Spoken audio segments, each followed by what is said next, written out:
dying for the glory of God. She is definitely living that out every single day. I probably would tell the story wrong, but another story that I found very fascinating is the impact the book is having on people with cancer and going through chemo. And a lady in North Carolina got the book and shared it with another lady and shared it with another lady. And somehow or another, and only God can do, on the Aleutian Islands, there is a Eskimo lady that has cancer and is going through treatment. And somehow or another, the book got to her. And she read the book, and she ordered 10 of those books. So on those Aleutian Islands, she can share those books with others who are going through cancer treatment on the Aleutian Islands. Go home and Google where the Aleutian Islands are. And you can see how much of a miracle that really is. We start today the book of Ecclesiastes, the gathering, the coming together.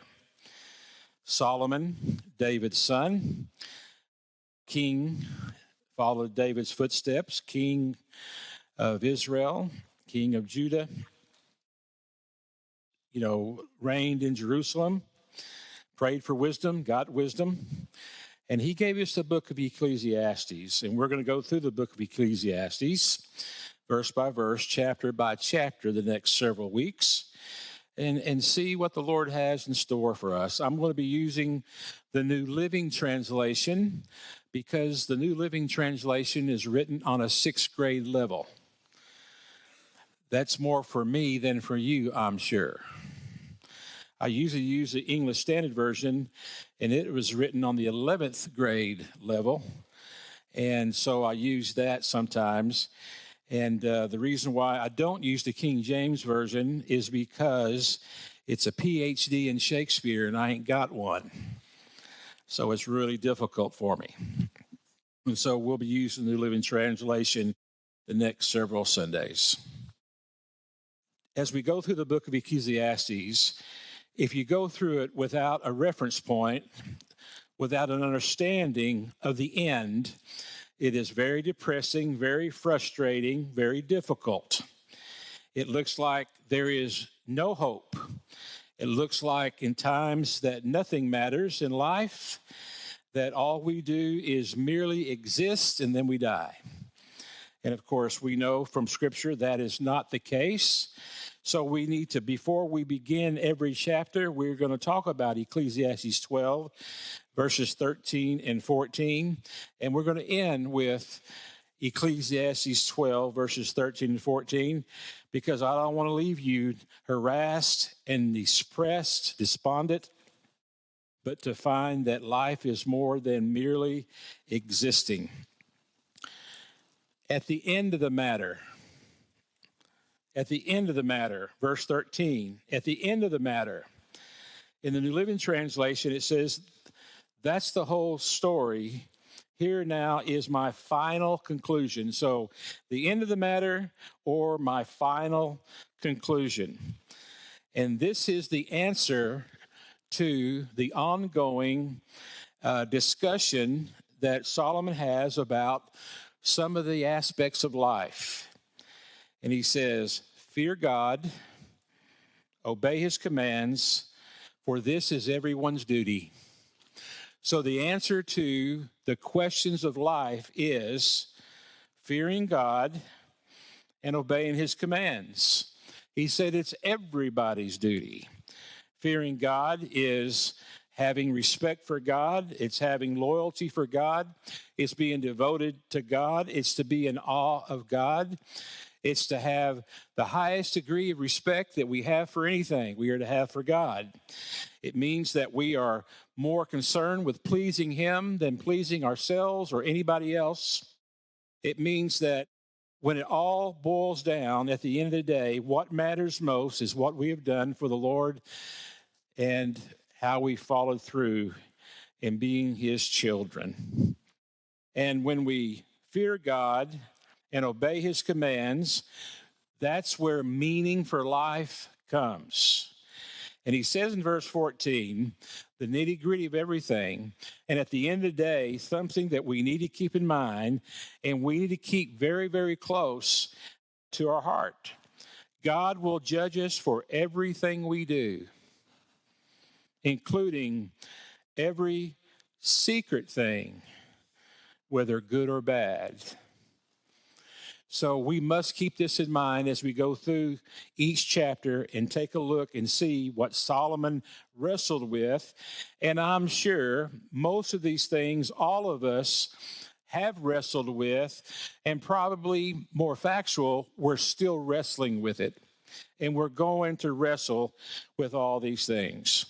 So we see in verses 1 and 2 that without God, human achievements, pleasures, pursuits don't satisfy. Says, these are the words of the teacher, King David's son, who ruled in Jerusalem. Look in verse 2. Everything is meaningless. Everything is meaningless. What does that mean? It means that in Solomon's perspective, the wisest of all people, he says, everything is meaningless. Complete meaningless. Everything. And so without God, life is empty. And so as we go through each and every one of these things, we begin with the standpoint that everything is meaningless, and that without God in our life, based on what Ecclesiastes chapter 12, verses 13 and 14 tells us, that life is merely existing without God. But without God, we don't merely exist, we have meaning to life. And it's very clear cut. It's not halfway. It's either or are. You know, when before I was a believer, I had nothing. And by the way, before you were a believer, you had nothing. And then you became a believer, and now you have something that overwhelms the nothing. And as you grow as a believer, the nothing loses grip of your life, and the something begins to take a hold of your life. And you begin to grow further from nothing, meaningless existence, to the something that God provides that is meaning. But we begin with the statement, everything is meaningless. And he says, the teacher says, completely meaningless. So that's where we begin. We have God wanting to give meaning, but we have ourselves in life without meaning. And so that's a problem, isn't it? And so life without God in it is a meaningless existence. And he gives us some of the aspects of it, things that perhaps may ring a bell for you. And every one of these things that he speaks about is an overwhelming lesson from God that God has a message for us in the meaninglessness of life. Okay? So every time in life you're reminded of one of these meaningless experiences that you have in your life, keep in mind that's God speaking to you. I have something for you. Okay? And so we begin with that first example in verses 3 and 4. What do people get for all their hard work? There you go. Most of us spend more time at work than we might at home, right? If you take away the time we spend in bed, we spend more time at work than we do at home, not in bed. We spend a lot of times at work. Some of y'all spend a good 40 hours. Some of y'all spend a good 50 hours. Some of y'all are just getting started after 50 hours. What do you get for all that hard work? All that hard work under the sun.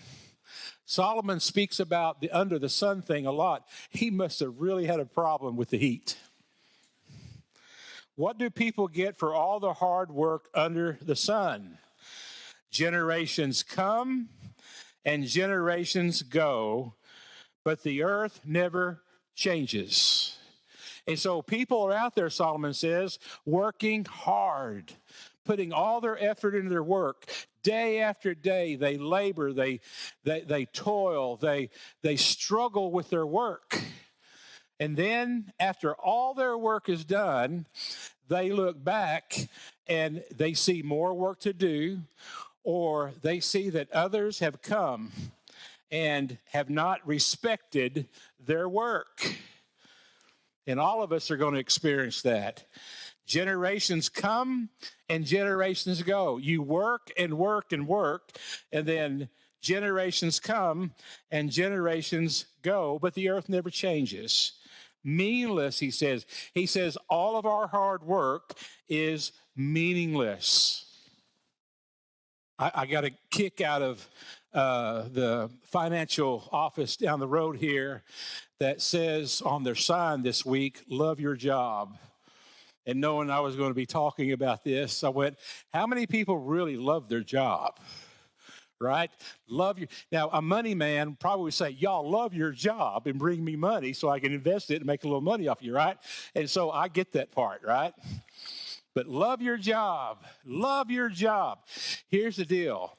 Your job, regardless of how much you love it, at the end of time, at the end of your life, and at the end of the work, you're going to look back and you're going to have this message from the Lord. What good was it for? Why, I worked all these years at my job, at my jobs, and as I look back at all my jobs, all I can really say for it is it kept us in food and a roof over our heads. But you know, all those people, all those generations are going to come and they're going to tear up all the work that I've done. They're not going to respect it. They're not going to honor it. They're not going to think that all that we have put into this work, regardless of what kind of work it is, has any value now, any importance now. And they're liable to sell the business. They're liable to change all the products. They're liable to just rearrange everything. And your work will not look anything like the work that you invested all that sweat on. That's what he's saying here. Did you know that just down the road is one of the acreages for the Beggs Ranch? And you probably know that the Beggs Ranch has sold, and pretty soon it's going to be houses, just brick and mortar. Now, George Beggs left England in 1876, and he moved to this part of the world. And he leased some land, and he began a cattle business, literally the Beggs Cattle Ranch. And he began it. And he leased more land and leased more land. He began to buy land and buy land. And in those early years or late years of the 1800s, those early years of the American civilization, you know, he was supplying cow and meat to the cavalry that was coming across the West and the Western migration and all that. And as time went on, he began to buy ranches and buy land. And at a point, they were never the largest in Texas. They were never the largest anywhere else, but they had land all over West Texas. They had land here, and every day, if you live over here in Morningstar or Wash Ranch, you look to the left, that's the Beggs Ranch. You drive by it every day. You drive by it every day. I met George Beggs III. Now, he passed away in 2011. He was really a fun man to talk to, a really good man. You know, was well known in our community, and especially during his younger years, and his kids were raised here and all those kind of things. And that ranch has sold. Now, I don't know what George Beggs III thought about that. I'm sure he had some conversation with his boys about that, and I don't know exactly what the boys thought about things. I understand they're still going to have some of their places out west, but the ranch is sold. Now, I want to talk to the Brit. I'm Brit. I'm an Englishman.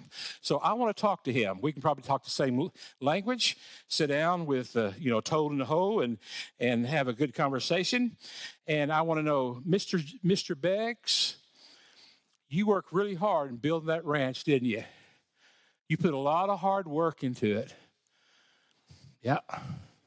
What do you think about it now being houses? What do you think about that? Whew. I wonder what he'd say. I wonder what his perspective would be. I wonder what his understanding would be. That kind of scenario, exactly what Solomon's talking about here. If everything in your life matters because of your work, you're going to be depressed. You're going to be disappointed. You're going to have lots of struggles. If nothing else in life matters more than your life, you're going to find yourself at the end of days being really, really in a difficult spot. Because work by itself is empty and it's meaningless. But now, if you put to the work fearing God and keeping his commandments, and being obedient to him and living for him and living in such a way that you know that all that you've done or haven't done or you should have done or you didn't do is going to be judged, and you're going to live your life with that in mind for God, then your work has a whole new meaning and it's not meaningless.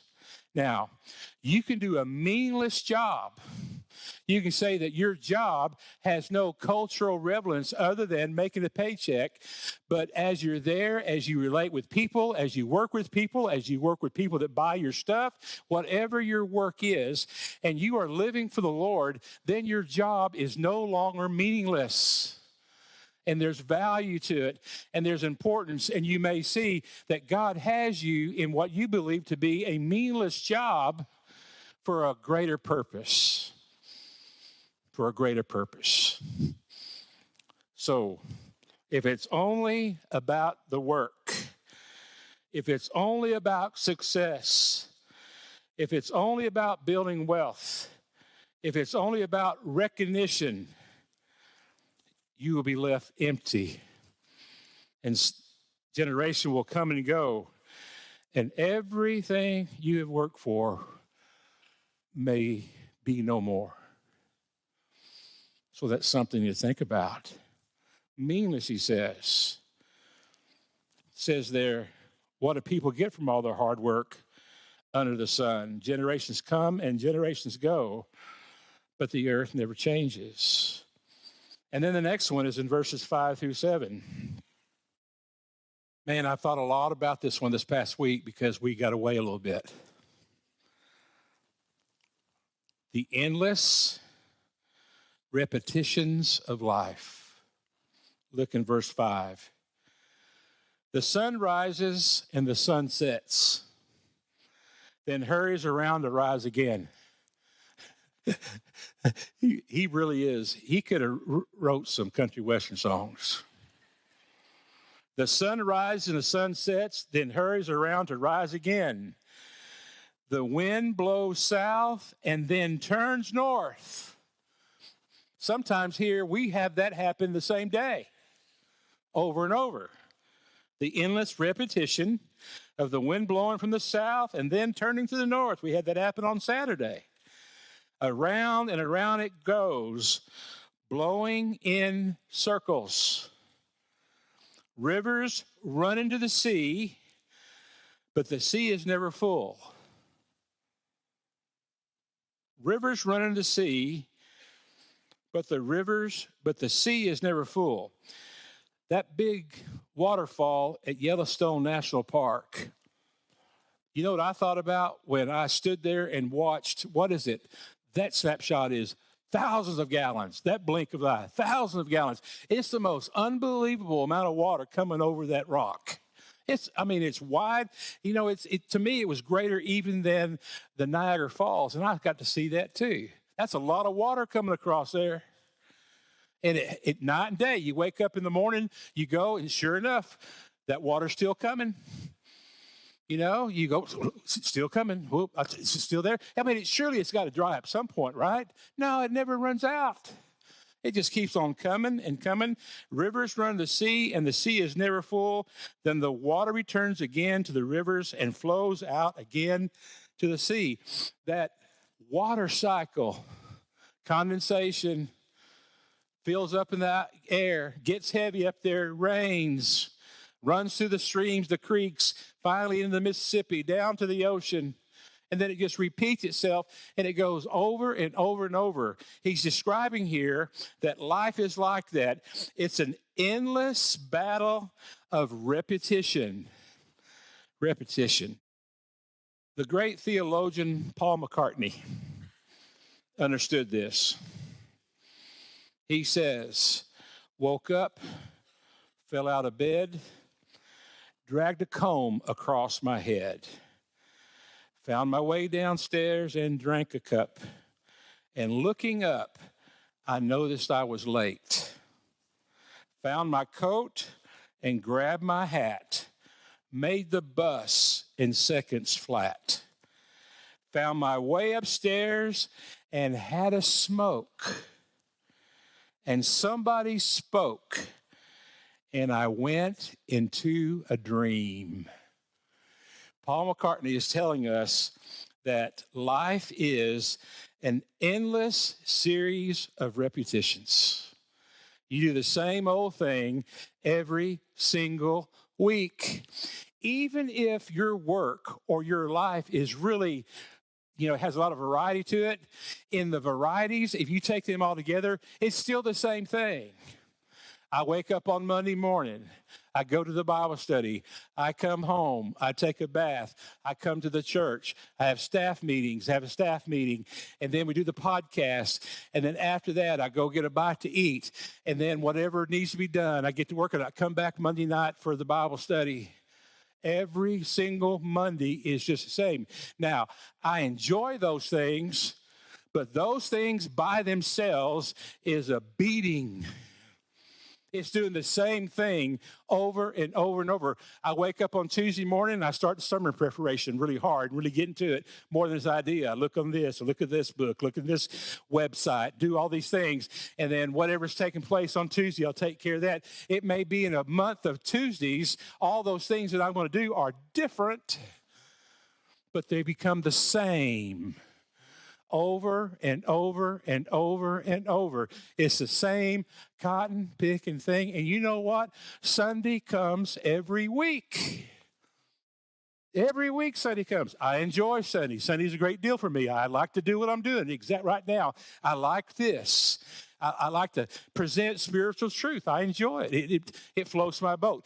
But if that's all there is, without meaning, without God's hand in it, man, it's just a beat down. And all of us are like that. Wake up, you school kids, you wake up, you go to school.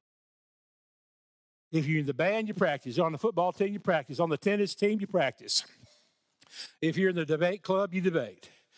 And you do it the same schedule. Monday at 9, you're in this classroom. Monday at 10, you're in this classroom, right? Tuesday, this, and Thursday. And before long, Friday comes. You do this on Friday. Friday's good. No, you got to go to the ball game. You go to the ball game. You get home late. Wake up early on Saturday. And then you got to do all these things. And before you know it, then you got to go to church on Sunday because it comes every week. And then you find yourself just being completely beat down with the endless repetitions of life. Man, you got to have Christ in your heart. You got to have Christ in your life. You got to have God giving you meaning, or it's empty. Because everything we can do, even good things that we can do without God in our life and being that source of truth and spiritual life, life just doesn't have any meaning.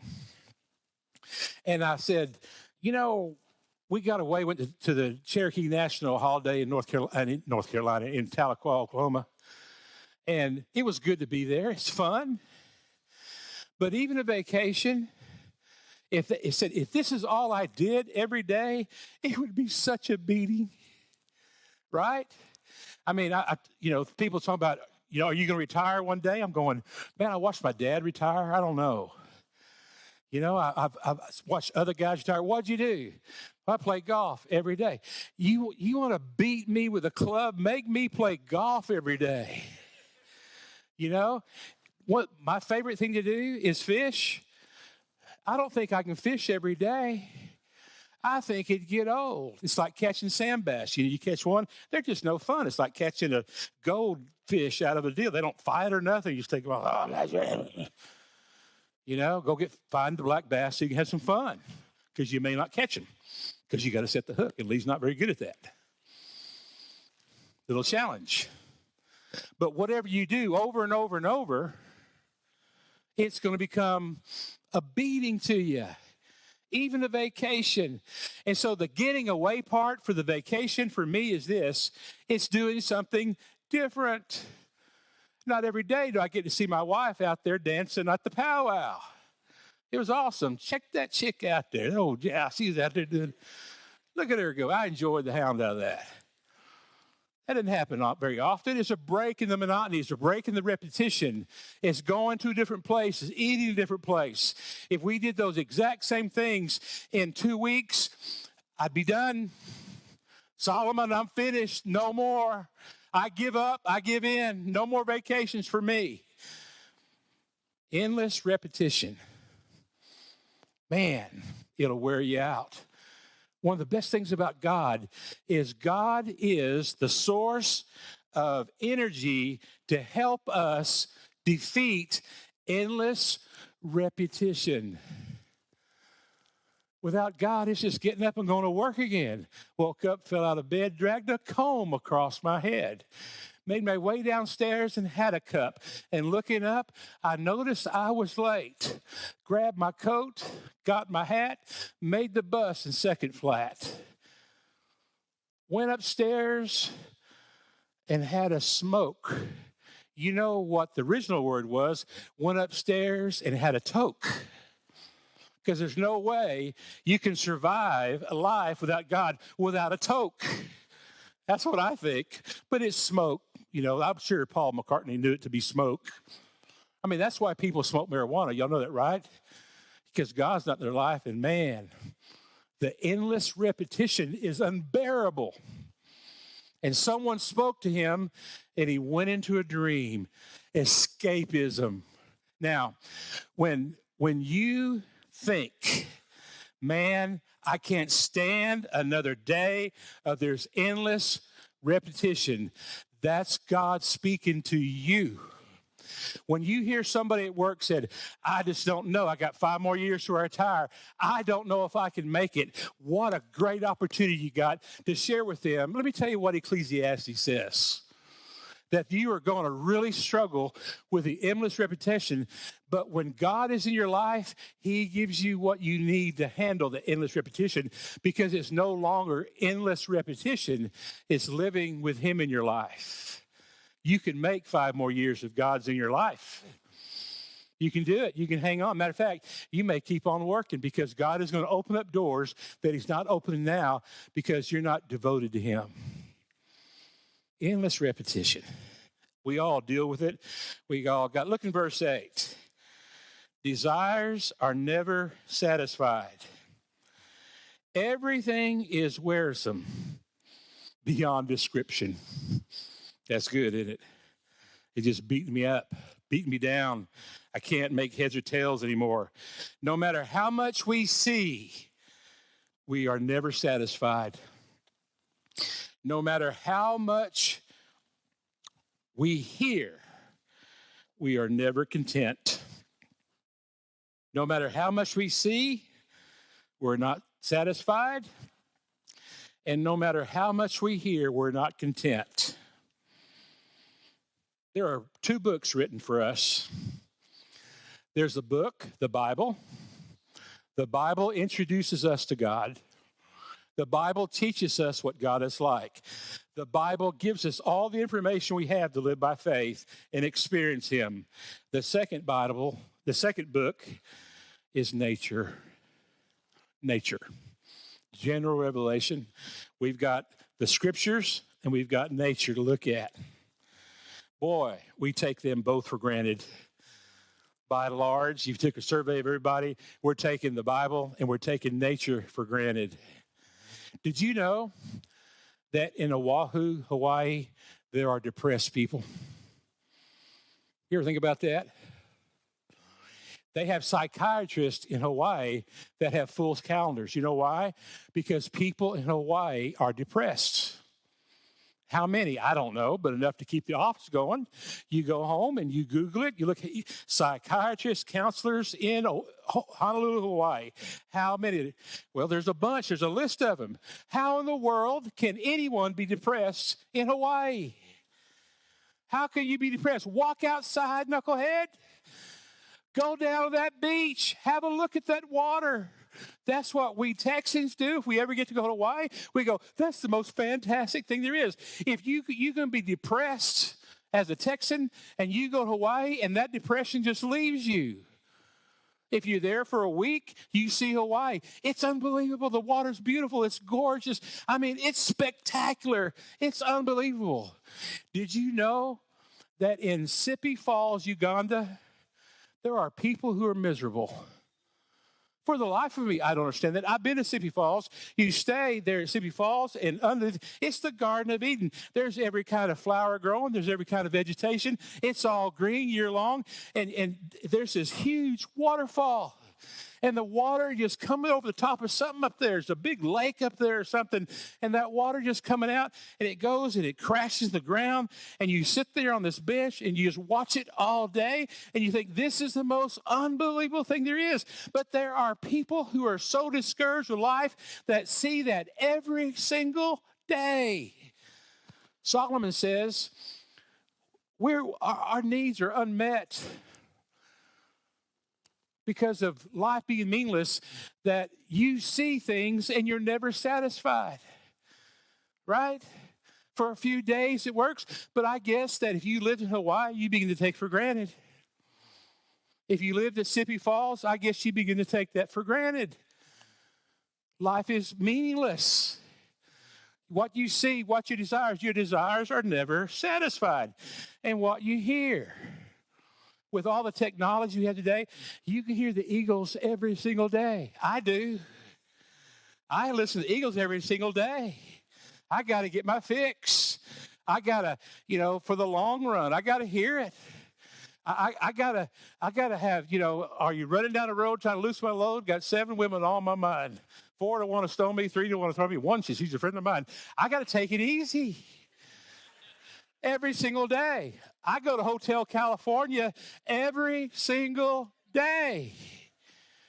Every single day.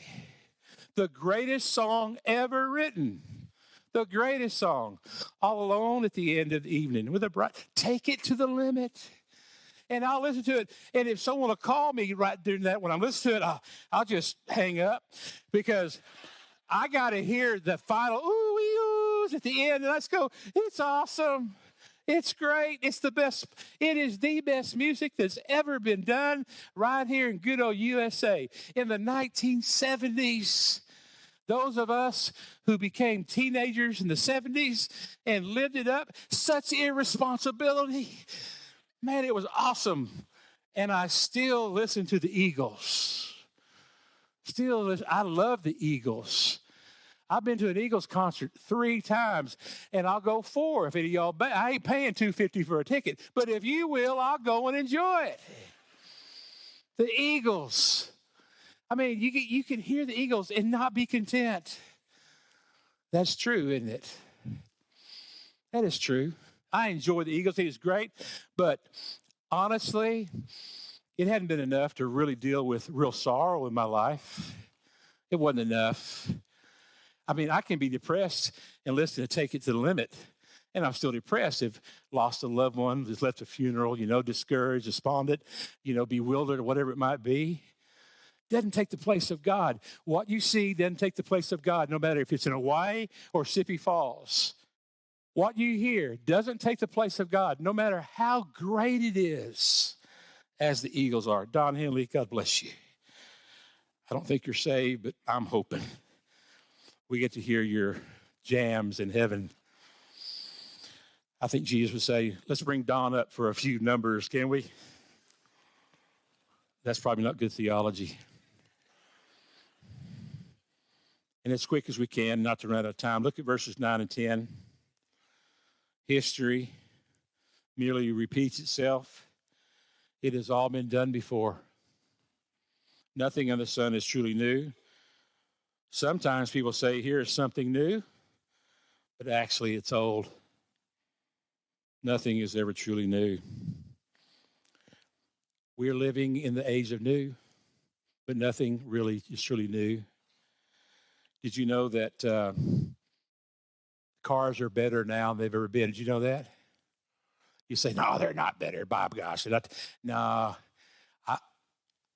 I remember in a 1958 Chevrolet driving to Alabama with my dad, and we had an alternator in the trunk. We had a water pump in the trunk. We had a starter in the trunk. We had a thermostat in the trunk because you change your thermostats every Sunday afternoon in those cars. Y'all know that? In the summertime, that heat would get stuck on, and my dad, we got to change the thermostat again. Even I can change the thermostat on them. Today, I don't even know where the thermostat's at. I don't even know if they have one. But you don't see cars all lined up the highway like you used to back in the day, in the olden days, in the 1900s. These cars, the only thing you see on the side of the road now is Fords, maybe, or something like that, or, sometimes those fancy German cars. Now, don't ever buy an English car like those fancy Pathfinders or what they're called. Oh, them English can't make a car or save their lives. But anyway, aside the point. Oh, you have one. I'm sorry. God help. Just right there said, don't talk about the British cars. There is nothing new under the sun. What he's referring to here is all the changes in life happen, and guess what? Man is still controlled by sin, pride, and mortality. Man's still controlled by it. We get newer stuff, better stuff, advancement. The Bible tells us at the end times there would be an advance of knowledge in the world, and definitely we're going through that today. But the world's not better. The world's not better. I'm not going to say it's worse, but boy, how do you measure that? And there's nothing new under the sun. What a struggle, what a beatdown that is. Nothing new, nothing new, nothing new. People remain broken. People remained in their sin without God, in pride and mortality, and beat up with it. 1,800 years ago, they were the same way. 2,000 years ago, the same way. And then verse 11, we don't remember what happened in the past, and in future generations, no one will remember what we are doing now. People are easily forgotten in our world. Now, he says that because obviously he lives in that world. If Solomon was Solomon now, Donald Trump would go see him because Donald would love him. He would tell me what you're doing here. How he says those things. I want a little piece of that. All the famous people go see him. All the movie stars go see him because of what he knows, a knowledge seeker.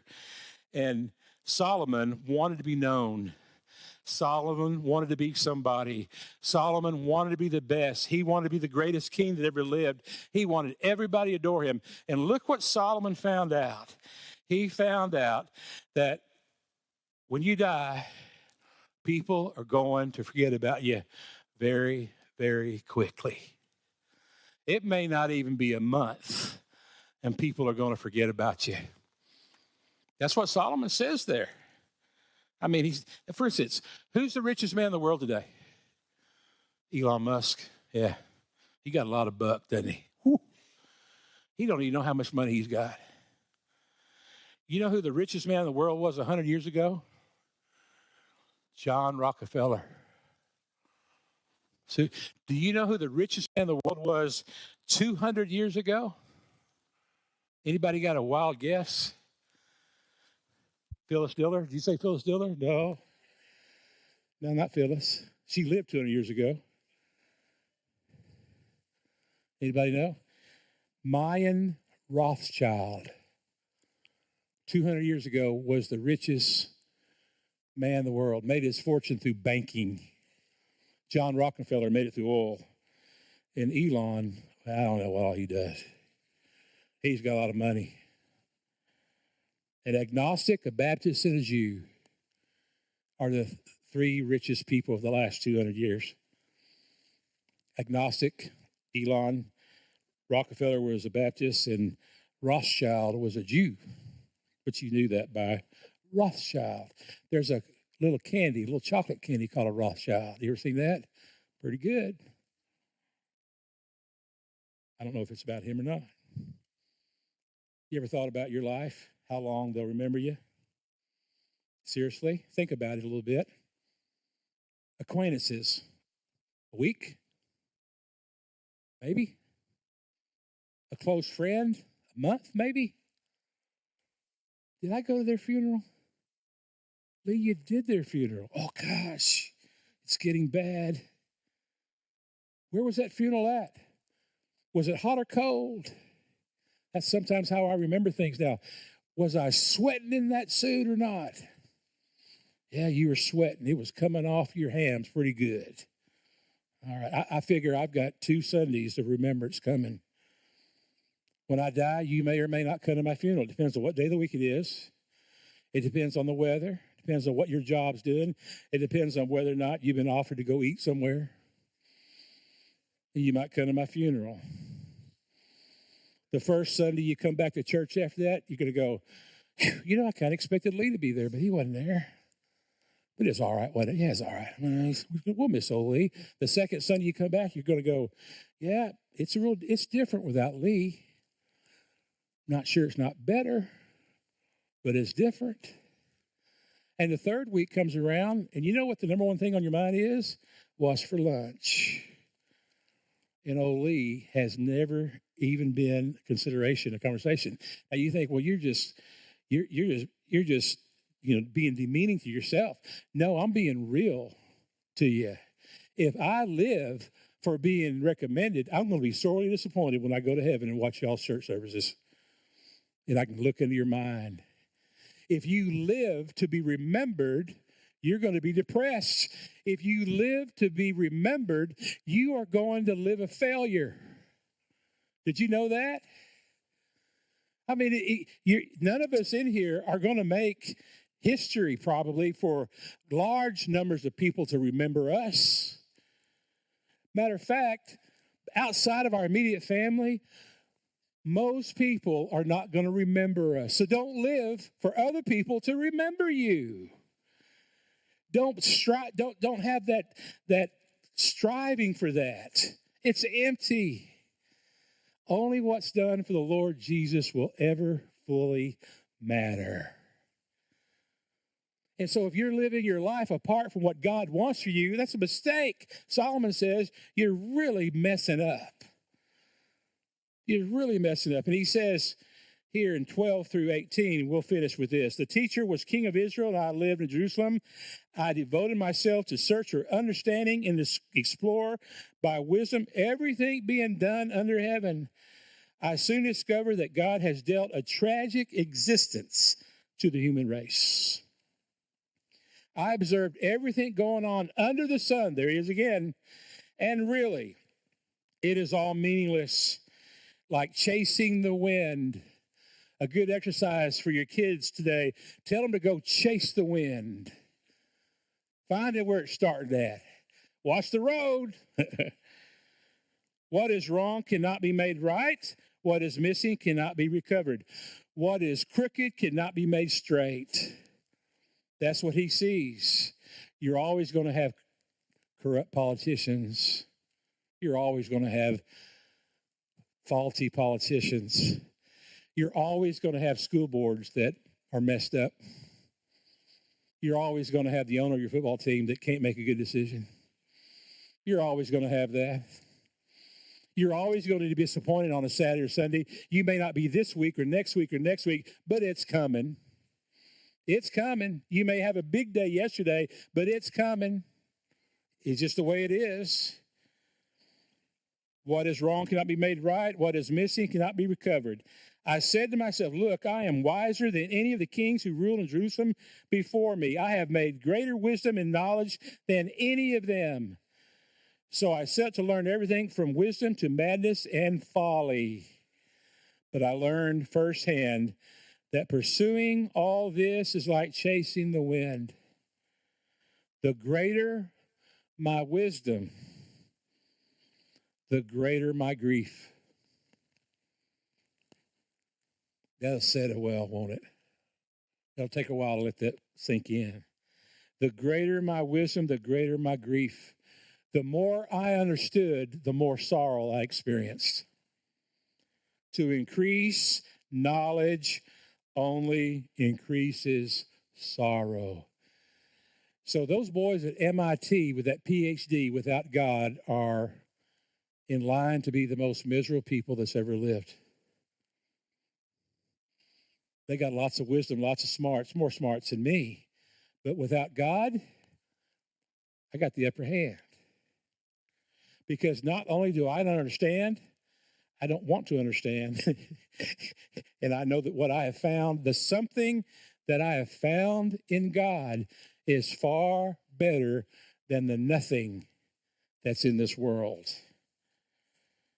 So, at the end of the matter, in final conclusion, fear God and obey his commands, for this is everyone's duty.